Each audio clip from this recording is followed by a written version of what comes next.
Épisode 34 de notre chaîne, je reçois Jean-Charles Mathey, le prince de l'impression 3D, le PDG de la multinationale Imagier 3D avec un Y important.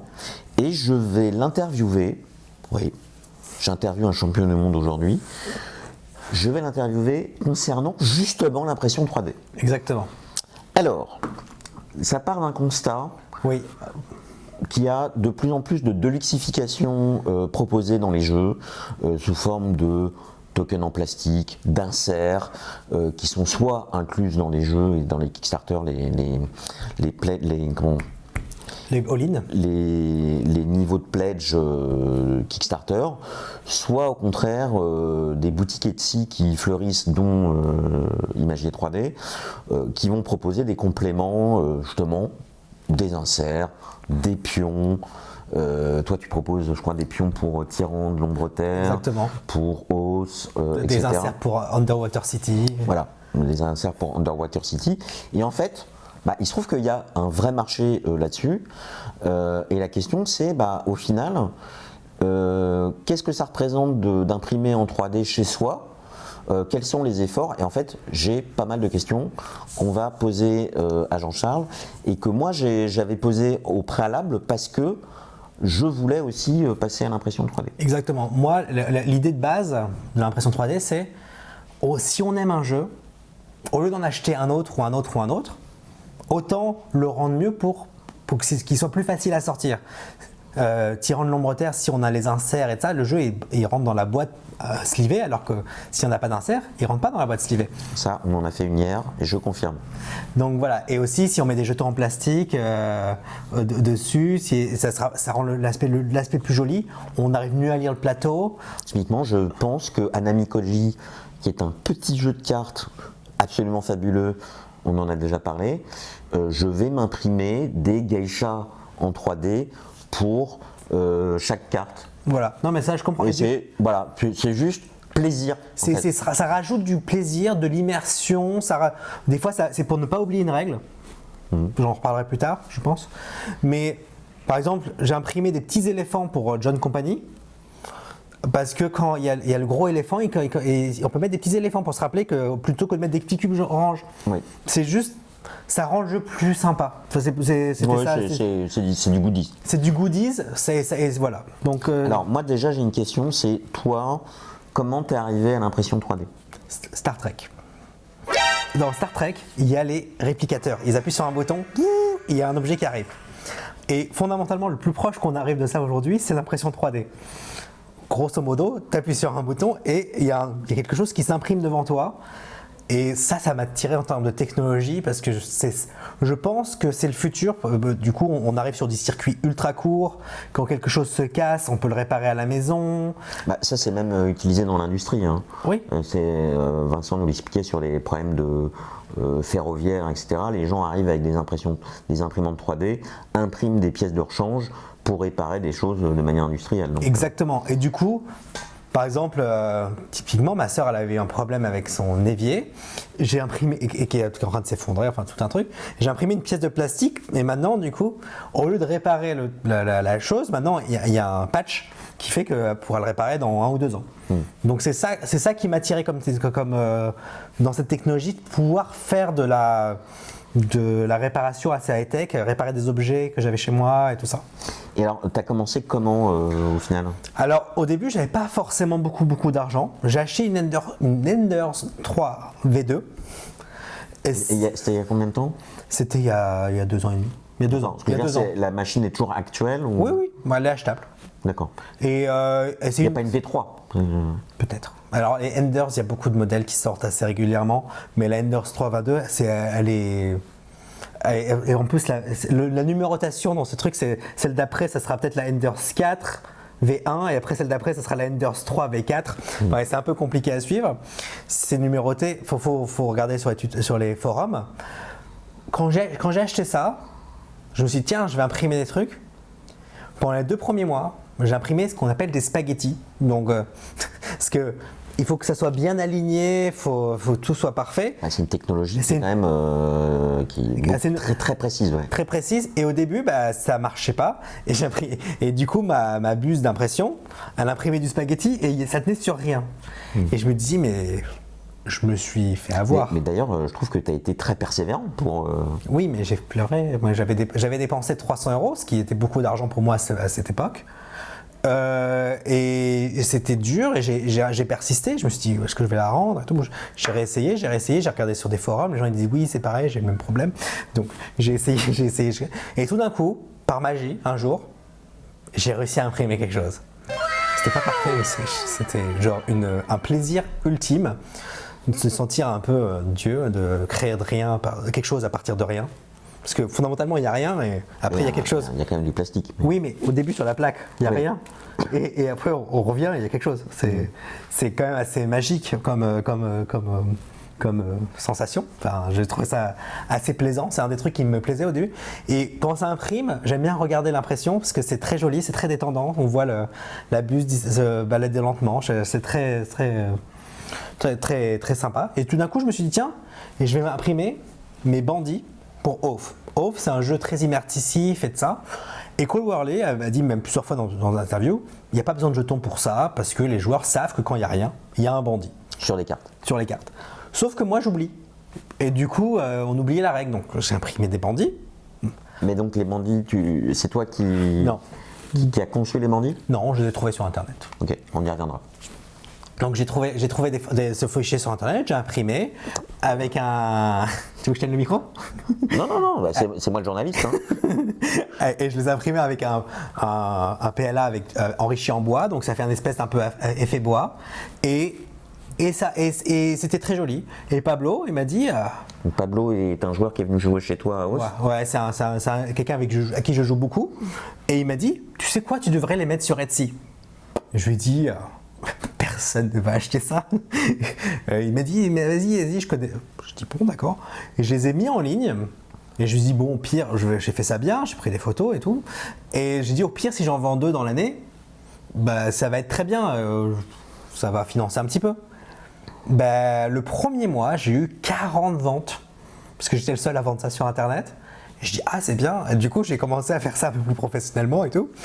Et du coup, c'est devenu presque un deuxième métier que je fais le week-end. D'accord. Et donc au total, là... En 1 an et demi, j'en ai vendu 330 lots de bandits. Que tu vends combien? 13 €. Ouais, donc c'est pas mal. Ouais. Alors, moi j'ai une série de questions que j'ai notées. Tu parles de 2 mois de galère. Ouais. Du coup, pour quelqu'un... Alors, une question que j'ai pas notée, c'est est-ce qu'il faut être très technique pour imprimer en 3D? Non. Est-ce qu'il faut être soi-même bricoleur Alors, je vais dire, honnêtement, il faut aimer bidouiller. Parce que peu importe la machine qu'on va utiliser, peu importe la techno qu'on va utiliser, il va y avoir, tiens, je vais essayer ce réglage-là et je vois comment ça évolue par rapport à tel fichier, tel filament, tel type d'impression, et par rapport à... Faut aimer faire des tests. Faut aimer bidouiller. Il y a cet aspect-là. Et rechercher sur Internet les solutions. Exactement. Si on veut une solution clé en main comme une imprimante laser couleur, on n'en est pas là. Ou une imprimante jet d'encre, hein, c'est pareil. On n'en est pas là. Maintenant, il y a différents types d'imprimantes et différents niveaux. Si je compare avec une autre, parce que du coup j'ai acheté d'autres imprimantes, enfin je me suis. T'as combien d'imprimantes aujourd'hui? Alors, avec la Enders 3 V2, j'en ai 3. D'accord. Parce que en ce moment, je m'en sers moins de celle-là parce que du coup les autres sont beaucoup mieux, donc du coup ça. Enfin bref. Mais je peux faire des choses. On peut faire des trucs super avec la Enders 3 V2. C'est juste que les autres sont tellement plus faciles, mais coûtent plus cher. Mais voilà, donc moi je connais des gens qui ont que des Enders 3 V2 et qui gagnent, qui marchent très bien, qui font des trucs super. Ou même, moi, par exemple, Harris, il a qu'une Enders, une autre qui est plus grande, une Enders XL, je crois. Et lui, du coup, il s'imprime des gros plateaux, des gros inserts. Donc, voilà. Mais donc, au début, il y a cette phase de courbe d'apprentissage qui est violente, comme un jeu expert un peu. C'est une sorte de Lacerda, il y a beaucoup de pièces, il faut comprendre, Mais tout d'un coup, ça marche. Enfin, je sais pas comment dire. C'est tout d'un coup, ça, on arrive à avoir le feeling. On arrive à comprendre. Ah oui, tiens, j'ai eu tel problème. Ça veut dire qu'il y a ça. C'est la résolution de problème. On commence à comprendre petit à petit. Bah, tu deviens expert dans le domaine. Exactement. Mais il faut passer un peu là. Maintenant, après, il y a des imprimantes un peu plus clés en main comme la Bamboo Lab. Bamboo. Lab, oui, c'est Lab. pas Bamboula. Hein. Oui, j'ai bien dit Bamboo Lab, parce que c'est des Chinois, c'est bambou, voilà, c'est logique. Et celle-là, elle est beaucoup plus facile pour même un débutant peut faire des impressions clés en main, assez facile, avec très peu d'erreurs, il y en a toujours. Et par contre, celle-là elle coûte dans les 1000 et quelques euros. Mais c'est une autre. Alors justement, c'était une de mes questions, c'est voilà, quelqu'un aujourd'hui veut se mettre à l'impression 3D, quel est le budget de l'imprimante? Entre 300 et 2000 euros. La plus chère vaut 2000? Oh, je pense non, il y a beaucoup plus cher. Mais ça sert à rien. Enfin, t'as pas besoin d'une imprimante industrielle avec laser. Enfin, il y a plein de technologies. Et du coup, quels sont les critères de choix? Alors, critères de choix. C'est déjà si c'est un budget le critère de choix. Parce que, mais voilà, ne pas prendre des trucs, les Enders, les Enders 3, par exemple une Enders 3 ou similaire. Moi, je vous invite de regarder, vous regardez quand vous voulez l'acheter, des vidéos sur le moment. Ça, c'est très bien, vous allez beaucoup bidouiller et vous allez beaucoup apprendre. Quand vous faites, si vous démarrez avec une Bamboo Lab, il y a plein de choses que vous n'allez pas comprendre. Pourquoi certaines choses ne marchent pas ou ça. Parce que vous n'êtes pas passé à travers les étapes de compréhension. Donc ça, donc voilà. Maintenant, une qui est, entre guillemets, entre les deux, c'est comment elle s'appelle? La Prusa. Prusa, c'est ma deuxième imprimante, c'est l'autre que j'ai. Celle-là a fait du travail de qualité et elle marche assez facilement. Elle s'auto-règle. Si vous ne voulez pas vous embêter, prenez une qui fait le nivelage automatiquement. Donc la calibration, l'autocalibration. L'autocalibration du niveau de plateau. Ça, si vous n'avez pas ça, vous allez passer 2 mois à pleurer. Parce que le calibrage, il faut que ça soit aligné par rapport à une plane. Enfin bref, c'est un peu compliqué. Voilà, ça c'est un critère. Voilà. Maintenant, un autre critère, c'est qu'est-ce que vous voulez imprimer. Si je veux imprimer des figurines ultra lisses, ultra belles, avec un niveau de détail super, prenez une imprimante en résine. Parce que... Qui imprime les bobines de résine. Non, il n'y a pas de bobine. C'est du liquide. Ah oui, c'est ça. Mais ce que je veux dire, c'est à la place du plastique. Voilà, c'est de la résine. Donc là, c'est une autre technologie. Moi, les imprimantes que j'ai, c'est des bobines de filaments qui sont déposées petit à petit, couche par couche. Oui, qui sont chauffés pour que ça fonde. Et voilà, donc ça c'est la technologie FDM, Filament Deposit Matériel. Et du coup, on ne va pas voir, mais ça crée toujours. Même à la meilleure qualité, on verra toujours des légères stries. Oui, des couches en fait. Des couches. Si on veut une qualité incroyable. Vous pouvez penser un peu pour effacer ça. On peut faire. On peut toujours tout retravailler, on peut même repeindre avec des différentes choses. Voilà. Maintenant, si on veut vraiment des figurines, des statues, des trucs magnifiques, là, il faut aller dans la résine. Par contre, le problème de la résine, c'est qu'il faut travailler avec des gants, des masques, il faut que la pièce soit aérée. C'est polluant? Ça peut être un peu toxique. Et pas le plastique? Non. Non, la FDM, c'est du maïs. D'accord. C'est biosourcé. Ok. Enfin, le PLA, le plastique qu'on utilise le plus possible, c'est pas toxique. On peut faire de l'ABS, mais personne ne conseille d'imprimer avec de l'ABS parce que c'est toxique. C'est les freins ABS des voitures? Je sais pas, peut-être oui. C'est peut-être la même matière. Mais non, ABS c'est anti-blocking system. Hein, j'y connais rien moi en voiture. D'accord. Mais voilà, donc ce qui se passe, c'est que la résine c'est beaucoup plus technique. Moi, j'ai pas envie de rentrer là-dedans parce que c'est toxique, c'est parce qu'il faut de l'aération, il faut faire attention et ça. Et en plus, il faut les mettre sous l'UV après pour que ça durcisse. Et tu peux quand même imprimer des figurines avec du plastique, non? Oui, on peut, mais elles ne seront pas aussi détaillées. D'accord. Oui, mais le résultat, non, pour un jeu de stratégie, ça suffit. C'est un niveau au-dessus. D'accord. Ça dépend aussi de votre exigence. C'est toujours une question de. Si j'imprime il y en a un qui sera potentiel. Enfin, c'est mieux. Les figurines que vous achetez qui sont toutes lisses, ça ne sera pas imprimé en 3D. Les figurines, par exemple, de Unmatched, qui sont magnifiques. Alors, celle-là, techniquement, c'est de l'injection de plastique parce que ça coûte quand même moins cher. Mais on pourra faire un truc de niveau de qualité dans le match. Avec de la résine? Ouais. Et pas avec le plastique? On verra les stries. D'accord. Même si on imprime à 0,2 microns et ça, c'est un niveau au-dessus. Donc ça dépend de ce qu'on veut imprimer. Maintenant, pour l'impression fonctionnelle, moi j'imprime beaucoup d'inserts, j'imprime beaucoup, même ça, même si c'est joli et tout ça, c'est fonctionnel, c'est fait pour tenir des jetons pour tous mes D-Bones. Ou même si c'est des petits éléphants, alors moi je les vois les petits défauts, mais c'est très mignon. C'est fonctionnel. Ça dépend ce qu'on veut. Si c'est un truc fonctionnel et qui est joli, ça va. Si on veut faire une statue qu'on veut, ou une statuette qu'on veut exposer ou qu'on veut jouer, qu'on fait attention, c'est ça qui va déterminer les critères. D'accord. Voilà, j'ai bien. Ouais, tout à fait. Parfait. Alors, quand on galère, comme tu as galéré, quelles sont les aides possibles? Alors, il y a eu beaucoup de chaînes. Par exemple, moi je remercie Heliox. Bonjour à tous et bienvenue dans cette nouvelle vidéo aujourd'hui. Ces vidéos étaient vraiment super. C'est en anglais? Heliox, c'est une française. Française, d'accord. Franchement, elle montre aussi comment modéliser, comment apprendre. Elle conseille sur beaucoup de machines qu'elle teste elle-même. Donc ça, si vous parlez. C'est elle qui a conseillé la bamboulame? Aussi. D'accord. Donc il y a elle. Après il y a plein de vidéos sur YouTube qui expliquent plein de raisons, plein de réglages sur Cura, ça c'est des logiciels qu'on utilise pour l'impression 3D. Après il y a les forums Facebook, il y a la forum sur la Enders 3V2. Tu dis regardez ce que fait mon imprimante et tu filmes, t'envoies.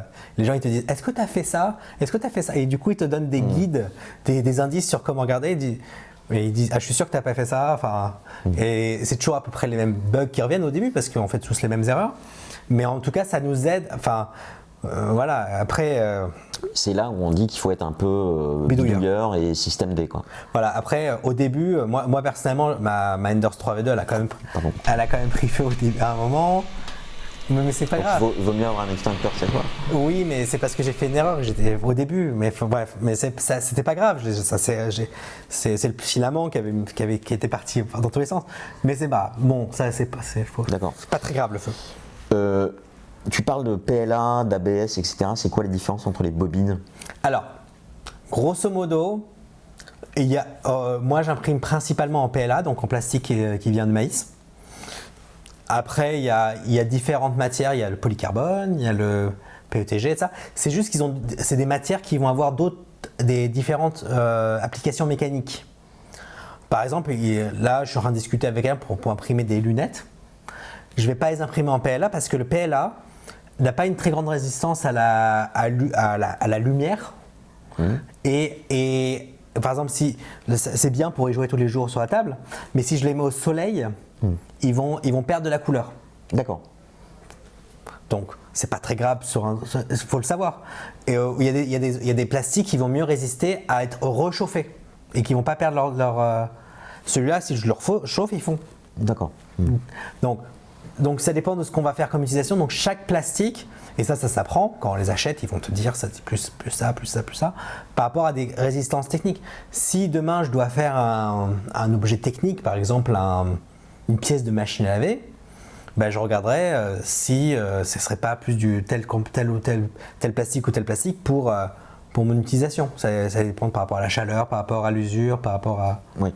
Donc ça, c'est de la recherche. C'est l'ABS, que beaucoup de gens veulent imprimer en ABS, ne le faites pas, c'est juste toxique, c'est cancérigène d'imprimer avec ça, donc ne le faites pas. Mais là, c'est parce qu'on est quand même une chaîne de jeu, si tu veux imprimer des inserts… PLA. PLA. Okay. PLA, c'est 99% des utilisations qu'on a besoin. PLA, c'est pas compliqué, c'est pas très cher, il y a beaucoup de choix de couleurs. Alors justement, pas très cher, c'est quoi? Alors une bobine de 1 kg, c'est entre 20 et 40 euros le kilo. Et avec 1 kg, tu fais quoi? Ça c'est, par exemple, ça c'est quoi en termes de poids et en termes de coût? Alors, un éléphant. Quelques centimes.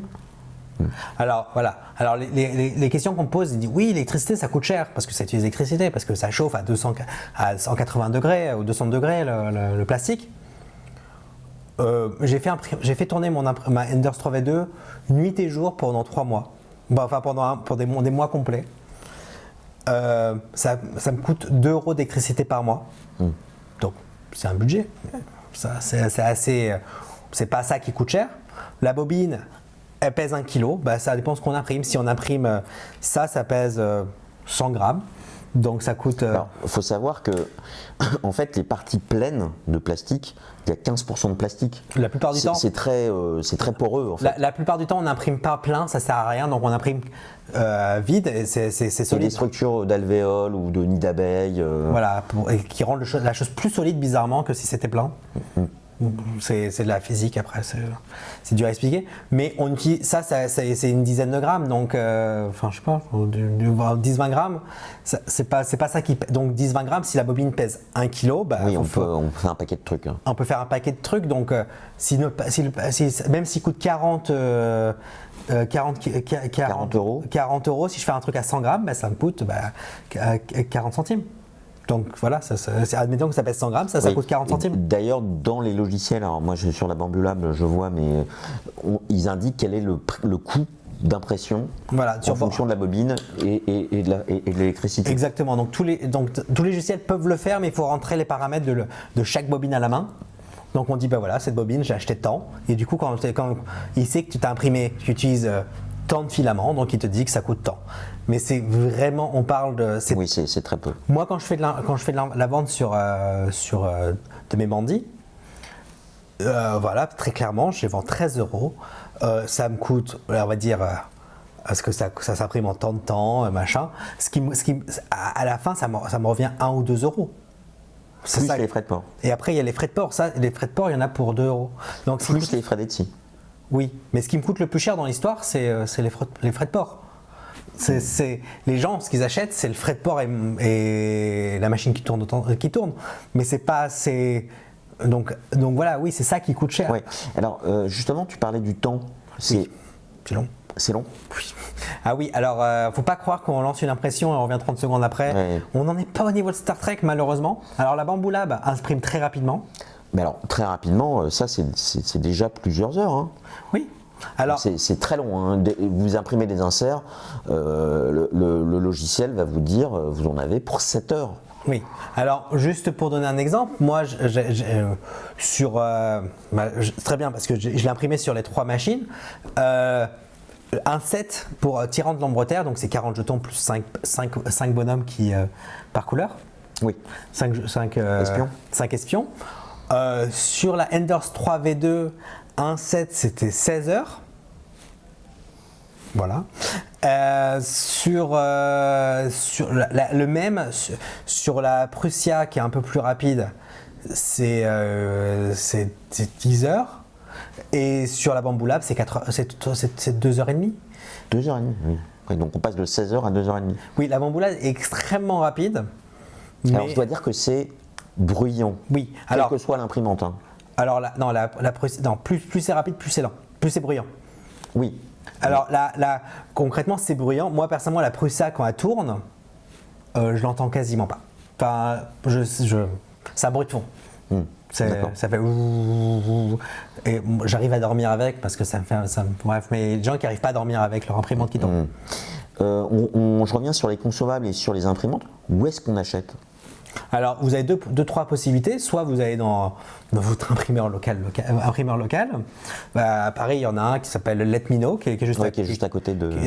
Qui est à Strasbourg-Saint-Denis. On mettra un lien. Il est très très sympa. Oui, très bien. Et il peut vous conseiller. Très bon conseil. Ouais. Et il peut vous débloquer. Par exemple, moi personnellement, il m'a débloqué des fois sur des conseils, alors que j'avais pas acheté d'imprimante chez lui. Il m'a donné des conseils. Franchement, big up à Let Me Know. Et sinon. Filament 3D, je mettrai un lien, ils sont très sympas. Ouais, très. Et vous pouvez acheter vos bobines sur Amazon. Maintenant, par exemple, techniquement, les Amazon basiques ne rentrent pas dans la Bambulab. Donc il faut faire attention juste par rapport au diamètre de la bobine. La bobine, ça c'est spécifique à la Bambulab. Mais sinon, j'ai acheté beaucoup d'Amazon basique parce que globalement, voilà. Après, au pire, si vous n'êtes pas sûr, vous les déshydratez avant de les remettre. Vous voulez, pardon? Les déshydrater, les bobines. Là, j'en ai pas parlé de ça encore. Non. Parce que les bobines, s'ils prennent trop l'eau, ils impriment mal. Donc il faut soit les mettre au four pour les déshydrater, soit les mettre dans un déshydrateur. Et de la Bambu Lab, elle a un menu déshydrateur. Tu mets ta bobine dans le truc et ça déshydrate, ça enlève l'eau. D'accord. Je te montrerai. Où est-ce qu'on trouve les modèles à imprimer? Alors, Internet, my friend. Alors, tu as Thingiverse. Thingiverse qui est une sorte de gros dépositeur de beaucoup de modèles. Tu as Cult 3D, après tu as des moteurs de recherche de logiciels de modèles 3D qui va sur tous les sites de modèles 3D. Tu as Yegi qui permet de chercher, tu as Fangs, THANGS. De toute façon, on va mettre tous les liens dans la description. Mais c'est juste que je ne savais pas comment le dire, donc je dis Fangs. Voilà, donc sur Fangs, on va trouver énormément de modèles. Après, si vous cherchez n'importe quel nom, vous rajoutez STL. Et vous c'est l'extension des fichiers de modèles 3D. Qui veut dire stéréolithographie. C'est de la stéréographie en stéréographie. Et du coup, là, ça vous permet de trouver plein de modèles. Alors, il y en a qui sont payants, il y en a qui sont gratuits. J'ai jamais acheté de modèle encore. Oui, parce que je crois que les figurines, maintenant, tu peux acheter des modèles. Oui. Les designers de figurines vendent en direct leurs modèles. Exactement. Je peux comprendre qu'ils veulent qu'ils court-circuitent le distributeur, en fait. Oui, parce qu'il y a beaucoup de gens qui ont une imprimante 3D, je peux comprendre. Ouais. D'accord. Justement, comment on design ces modèles? En vrai, c'est assez simple et assez compliqué en même temps. Il y a deux types de manières de modéliser. Il y a celle où j'ai fait une formation avec Netform, qui est une super société. En plus, je l'ai eu avec le CPF et j'ai eu une imprimante. C'est là où j'ai eu ma Prusia gratuitement avec le CPF. Et ça, on apprend à faire des trucs très paramétriques. Donc, on paramètre des trucs. Ça, c'est pour les objets très fonctionnels, faire des inserts et tout ça. Ça, c'est super. Après, et donc là, j'utilise Fusion 360, qui est le logiciel, qui est le logiciel. On peut fabriquer des ponts avec. Donc, c'est assez complet. Non, c'est vrai, c'est le même logiciel. Les ponts qui s'effondrent en Italie, c'était eux? Ouais. D'accord. Non, mais les trucs de voitures très complexes, ils utilisent le même logiciel. Ah, d'accord. Je parle du logiciel. Oui. Donc c'est des logiciels très très puissants. D'architecture. D'architecture 3D. Et après, tu as un autre type de dessin c'est du dessin organique. Et là, c'est pour justement les figurines et tout ça. Là, c'est d'autres types de logiciels. Donc, il y en a des logiciels gratuits, il y a des logiciels payants. Et on peut faire des formes et ça c'est... Et tu en as un à conseiller pour ça? En vrai, je ne me suis jamais penché parce que... C'est pas Blender ou... En Blender, on peut faire plein de choses avec ça. Ça, c'est totalement gratuit. Mais il y en avait un autre que j'avais vu. Eliox, elle a fait des vidéos là-dessus complets avec des tutoriels sur justement... mais moi j'ai du mal à dessiner, donc je ne vais pas m'amuser à faire des trucs jolis. Et alors, moi par exemple, je voudrais je voudrais imprimer en 3D un buste de moi en toge. Est-ce que je peux me scanner par exemple? Oui. Alors en gros, il y a deux manières de faire. Soit la méthode la plus simple, c'est que tu télécharges une application sur ton téléphone qui scanne en 3D. Donc je fais comme ça avec mon téléphone et ça marche? En gros, ouais, c'est ça. Enfin, c'est mieux que quelqu'un le fasse pour toi. Ou sinon, ça c'est la méthode la moins chère. Il y a une application, ça coûte. Tu prends, elle est payante l'appli? Ouais, sinon ça marche pas trop, mais ça coûte 1 euro. Sinon, tu achètes un scanner 3D. Mais moi je rentre ma tête? Non, ça sera à peu près. Ça sera pareil. Ça sera quelque chose qui tourne autour de toi. Ça coûte dans les 1000 et quelques euros. Ah oui. Non, mais. Oui, ok. Non, c'est mieux que le téléphone qui coûte une application qui coûte 2 euros. Faut savoir. Par contre, ça sera beaucoup plus précis. Il y aura beaucoup plus de. En gros, ce qui rend la chose précise. Moi, je veux que ce soit précis parce que je veux l'offrir à Noël à tous les membres de ma famille. Ouais, je comprends. Mais du coup, plus il y a de polygones, plus c'est précis. En gros, plus il y a de triangles. Donc ça va être plus précis. Après, il y a encore plus précis, mais ça c'est pas à portée de tous. Tu vas dans certains endroits. C'est des cabines. C'est des cabines qui te scannent en 3D. Et là, c'est encore plus précis parce que là, c'est des centaines de capteurs et des centaines. Donc ça dépend. Donc le téléphone. C'est qui peut le faire. Et je suis sûr qu'il y a des applications gratuites, faut regarder, mais il y a des applications payantes, faut regarder, faut tester, c'est comme tout, faut bidouiller. On scanne et après on appuie sur imprimer et voilà, donc, ça marche. Alors aujourd'hui, toi tu disais que tes bandits, par exemple, ou tes jetons Ouais, c'est bandit, ouais, c'est ça. ton prix coûtant, si on regarde juste le matériel, je ne parle pas du temps, le matériel plus électricité, c'est 2 €, tu vends ça 13 €. La question ultime, c'est est-ce que c'est rentable par rapport à acheter sur Etsy d'avoir sa propre imprimante 3D? Bah, comme tout, c'est oui. Enfin, ça dépend. Si tu fais, moi personnellement, je joue à pas mal de jeux. Et quand j'ai les jeux, j'aime bien que ce soit j'aime bien délexifier tout, j'aime bien me faire des petits inserts, des petits rangements et tout ça pour à peu près tout. Quand ça m'aide. Donc, vu que je vais le faire sur plus d'un jeu, oui. Si c'est pour le faire un jeu une fois, dépenser 20-30 €, on n'en parle plus. Oui. Mais si c'est pour le faire sur tous mes jeux, bah même au-delà de vendre juste, par exemple, toi qui t'amuses à faire, au bout de, si tu délexifies toute ta collection, je pense que ce sera rentable 10 fois. Alors, Bamboo Lab est quand même cher. Non, mais même. Oui. Ce qui se passe, c'est que si tu imprimes ne serait-ce que un truc tous les 2 jours pour ta vie de tous les jours, parce que designer quelque chose pour ta vie de tous les jours, parce que moi, par exemple, mon premier truc que j'ai designé, j'en suis très fier. C'est con, mais j'aimais bien. C'est dans mes toilettes, j'avais le truc qui tient le PQ, il n'arrêtait pas de tomber. J'ai designé un truc pile à la taille pour faire une sorte de bouchon. Et du coup, maintenant, ça tombe plus. Et ça m'a changé la vie parce qu'au lieu que ça tombe tout le temps, maintenant ça tombe plus. Et ça m'a pris une demi-heure pour le designer, donc c'était pas long, c'était un truc assez simple. Je l'ai imprimé, ça a pris 3 heures. Oui, mais c'est plus long ça. Oui. Et après j'ai mis ça, et du coup il n'y a plus de problème. Et du coup ce truc. Oui, tu as la satisfaction d'avoir réglé ton problème toi-même. Exactement. Et en plus, ce truc-là, je ne saurais même pas où l'acheter. Oui. Si j'avais voulu,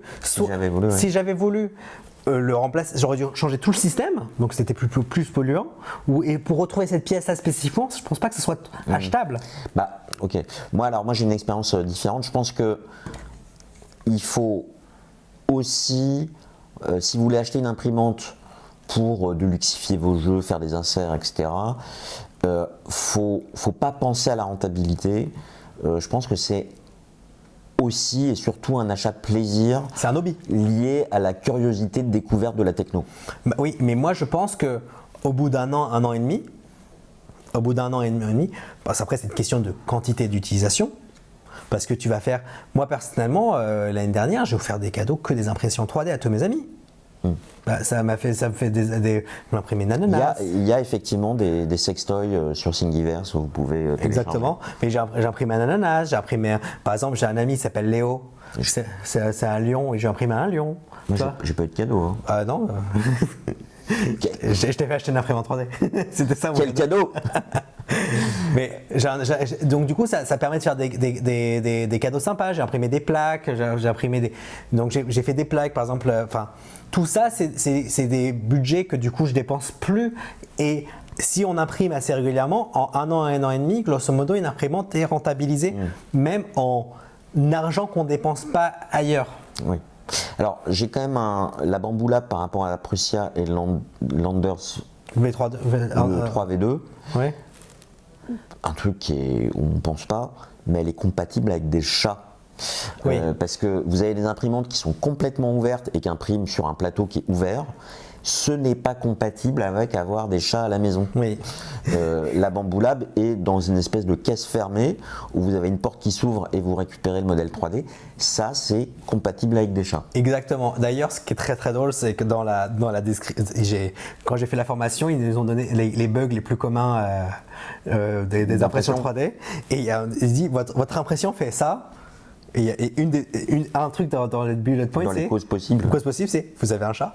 Et c'est parce que si le chat il tape sur l'impression, parce que c'est marrant, ça bouge. Il essaye de choper la buse. Voilà, sans se brûler. Enfin bref. Et du coup, il décale un peu l'impression. Et du coup, l'impression est ratée. Donc oui.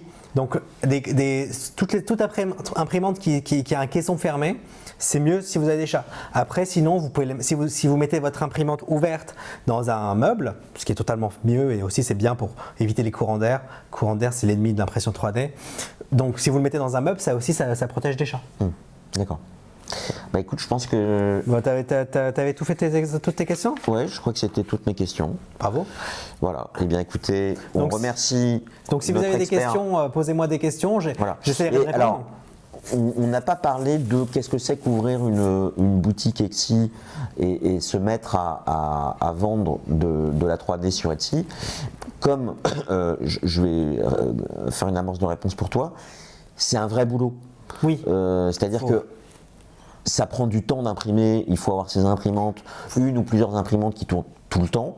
Il faut s'organiser. Il faut s'organiser. Il faut aller à la poste Il faut aller régulièrement. à la poste, ce qui n'est, ça paraît bête, mais il y a un flux de commandes à gérer qui fait que c'est pas, on ne peut pas le faire en 5 minutes à la pause du déjeuner si on a un autre boulot, quoi. Exactement. Ou faut s'organiser. Non, ça prend en soi l'impression 3D, ça prend pas tant de temps que ça parce que on lance l'impression le matin et on revient le soir, c'est fait. Donc ça c'est. Oui, mais tu as aussi des problèmes Non. tu peux avoir des problèmes sur ton impression, il faut relancer. Non, mais etc. du coup, il y a de la gestion à faire et il faut prévoir un peu de délai. Parce qu'en général, j'imprime quand on me demande, quand on me commande des choses, à part sur certains trucs où j'ai de l'avance. Et après, par contre, il faut s'organiser. Par exemple, moi, quand je fais mes envois, là, je sais que j'ai 15 commandes à envoyer d'ici la fin du week-end, à peu près. Ben, du coup, je sais qu'il faut que je prenne 1 heure pour préparer toutes les enveloppes, mettre les trucs, imprimer les. Donc, ça va me prendre 1 ou 2 heures de faire ça. Parce que des fois, ça prend. Parce qu'il faut tout recompter. Donc, c'est. Et toi, tu as fait le choix de proposer sur ta boutique 3D que des choses qui pouvaient tenir dans des enveloppes, Oui. et pas dans des boîtes. Ah oui, à part si on me fait des commandes spéciales, parce que j'accepte les commandes spéciales. Maintenant, ce qui se passe, c'est que, parce que c'est une question, parce que je veux que la livraison soit gratuite et ça. Si c'est petit, ça rentre dans une enveloppe et du coup, le timbre est pas cher. Et du coup, ça fait que les produits sont pas très chers. Si je dois le mettre dans un colis, c'est tout de suite 13 € en plus. Oui, et puis en plus, en termes d'aller à la poste, encombrement, etc., c'est peut-être aussi un peu plus pénible. Non, en vrai, je peux tout faire sur Internet. On peut imprimer les colis, on peut imprimer tout. Oui, mais il faut aller les déposer, non? Ok. Ça, pour moi, c'est pas un gros problème parce que c'est sur le chemin. Enfin, c'est pas. Non, mais c'est par rapport à des palettes de colis plutôt que des enveloppes. Oui, c'est vrai que de prendre 20 enveloppes dans son sac à dos, c'est plus simple que 20 colis. Vu que je le fais pas, je me suis pas rendu compte que. Et en plus, il faut les acheter les colis, alors que les enveloppes, ça tient dans un carton. Donc voilà, donc Faut les stocker. quand vous faites ça, en plus, il faut répondre aux questions des gens en moins de 24 heures, sinon on est Les gens qui pénalisé. sont pas contents. Oui, alors des gens, on ne sait pas trop comment gérer parce qu'ils disent ah mais j'avais pas compris que c'était un insert. Et pas le jeu complet Et pas le avec jeu. un insert. Parce que oui, parce qu'ils sont sur Etsy, ils voient un jeu avec un insert, ils voient l'insert à côté, ils pensent donc il faut expliquer aux gens. On dit bah c'est marqué pourtant. Enfin c'est de la gestion à gérer et c'est pas simple. C'est comme tout métier, faut travailler. Enfin c'est pas magique. Voilà. Voilà. Et bien, sur ces dernières paroles, nous allons nous arrêter là. Voilà. À bientôt. Bon, mais c'est bien. Voilà, et en même temps on dit aux gens qu'il faut travailler. Ouais. J'ai failli dire travailler plus pour gagner plus. Mais il fallait.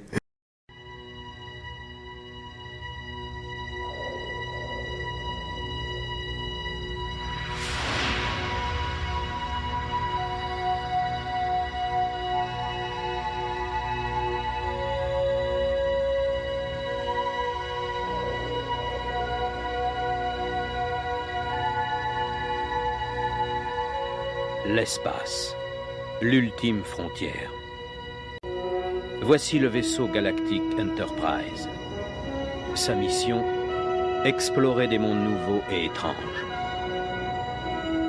Découvrir de nouvelles formes de vie et de nouvelles civilisations. Et s'aventurer dans les recoins les plus éloignés de la galaxie.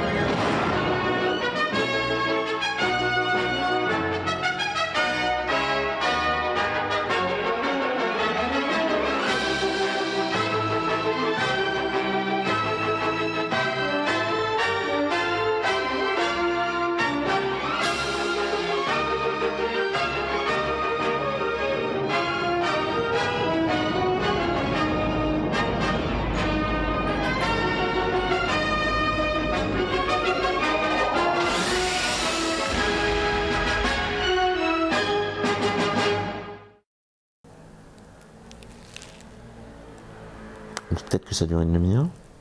Ça m'étonne. On va voir.